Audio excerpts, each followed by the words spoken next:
Hello friends, नमस्कार, good evening. आज हम जो केमिस्ट्री का एक टॉपिक लेके चलते हैं जो 10th क्लास में 9th क्लास में सभी क्लासों में इम्पोर्टेंट है, और वो है various concept of acid and base. Various concepts of acids and base.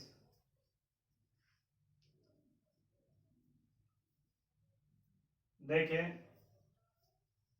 Acids और बेस के बारे में समय के अनुसार विभिन्न प्रकार के कंसेप्ट आए हैं। एसिड्स और बेस के बारे में टाइमली अलग अलग कंसेप्ट आए हैं और उन्हीं कंसेप्ट को आज हम पढ़ते हैं। तो फर्स्ट है classical concept. First one is classical concept. Second Arrhenius concept. Second Arrhenius concept. Third Bronsted Lowry concept. Third क्या है? Bronsted Lowry concept. And fourth है लेविस कंसेप्ट। तो ये चार कंसेप्ट थे जो एसिड्स और बेस को एक्सप्लेन करते थे। तो पहला पढ़ते हैं हम क्लासिकल कंसेप्ट। क्लासिकल कंसेप्ट में एसिड्स और बेस को हम कैसे डिफाइन करते हैं। एसिड्स क्या होते हैं? ये बिल्कुल टेस्ट के ऊपर डिपेंड था कि कोई भी आपके पास लिक्विड है या कोई भी आपके पास सब्सटेंस है, उसका हमने टेस्ट किया और टेस्ट करने के बाद पता चला कि इसका टेस्ट कैसा है, उसी अनुसार उसको एसिड और बेस में क्लासिफाइड कर दिया गया।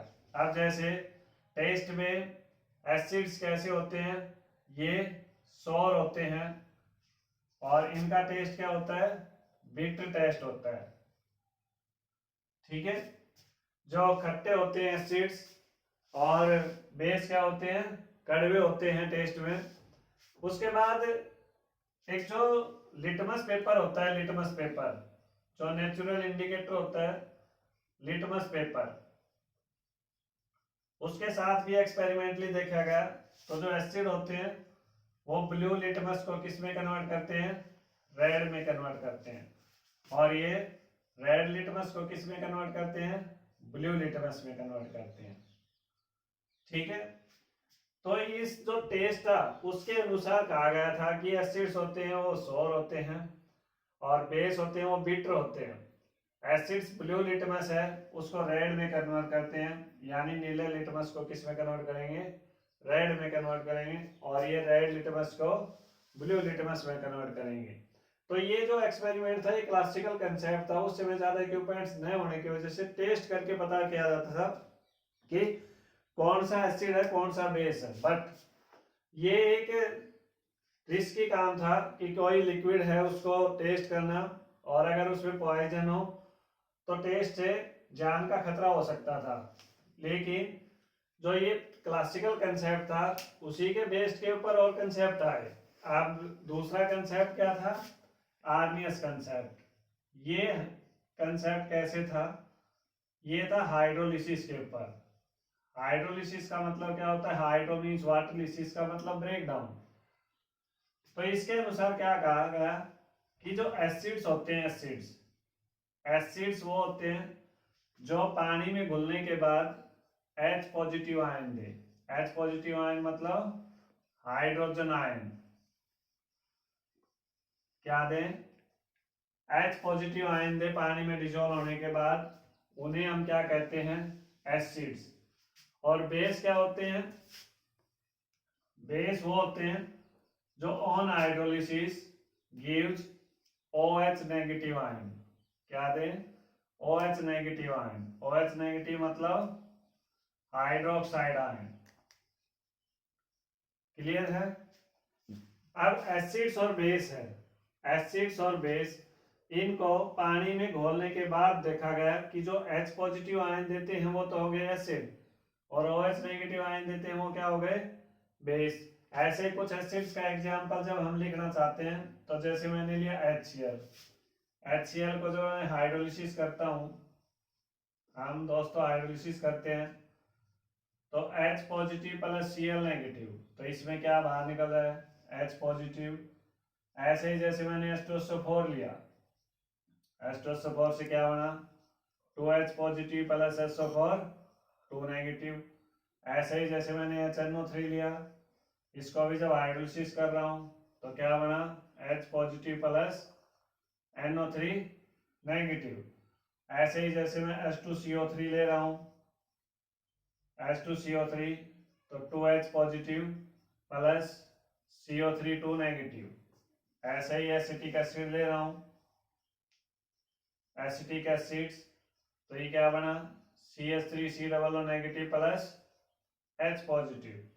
ऐसे ही H3PO4 ले रहा हूँ, तो इसको हाइड्रोलिसिस करना है, एरो के ऊपर हाइड्रोलिसिस दिखाना है।